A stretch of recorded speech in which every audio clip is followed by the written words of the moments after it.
ಈಗ ಇಂದಿನ ಪತ್ರಿಕೆಗಳ ಇಣುಕು ನೋಟ.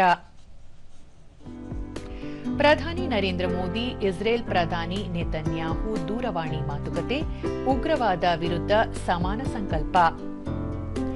ಸೋಮನಾಥ ಸ್ವಾಭಿಮಾನ ಪರ್ವ, ಗುಜರಾತ್ನಲ್ಲಿ ಇಂದಿನಿಂದ ಸಾಂಸ್ಕೃತಿಕ ವೈಭವದ ಮಹಾಕುಂಭ. ಭಿ ಖಾತೆಗಳಿಗೆ ಸಕ್ರಮ ಸನ್ನಿಹಿತ, ನಿರ್ಣಾಯಕ ಘಟ್ಟಕ್ಕೆ ರಾಜ್ಯದೆಲ್ಲೆಡೆಯ ಎ ಖಾತೆ ಪರಿವರ್ತನೆ ಪ್ರಕ್ರಿಯೆ, ಸ್ಥಳೀಯ ಸಂಸ್ಥೆ ವ್ಯಾಪ್ತಿಗೆ ವಿಸ್ತರಿಸಲು ಸಿದ್ಧತೆ. ಪ್ರತಿ ಜಿಲ್ಲೆಗೊಂದು ಸೂಪರ್ ಸ್ಪೆಷಾಲಿಟಿ ಆಸ್ಪತ್ರೆ ನಿರ್ಮಾಣ, ವೈದ್ಯಕೀಯ ಕ್ಷೇತ್ರದಲ್ಲಿ ಸ್ವಾವಲಂಬನೆ ಸಾಧಿಸುತ್ತಿರುವ ಕರ್ನಾಟಕ, ಹಾವೇರಿ ವೈದ್ಯಕೀಯ ವಿಜ್ಞಾನಗಳ ಸಂಸ್ಥೆಗೆ ಮುಖ್ಯಮಂತ್ರಿ ಸಿದ್ದರಾಮಯ್ಯ ಚಾಲನೆ.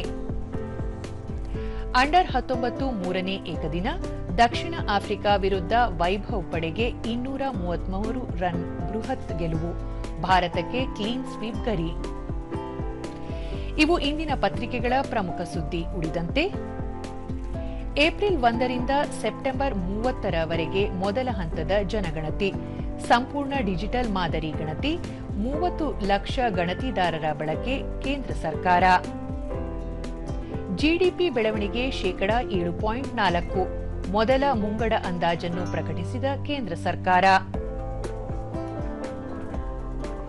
ಡಿಜಿಟಲ್ ಇ ಸ್ಟ್ಯಾಂಪ್ ಜಾರಿ ತಾಲೀಮು ಶುರು, ರಾಜ್ಯವ್ಯಾಪಿ ಇಂದಿನಿಂದ 14ರವರೆಗೆ ತರಬೇತಿ.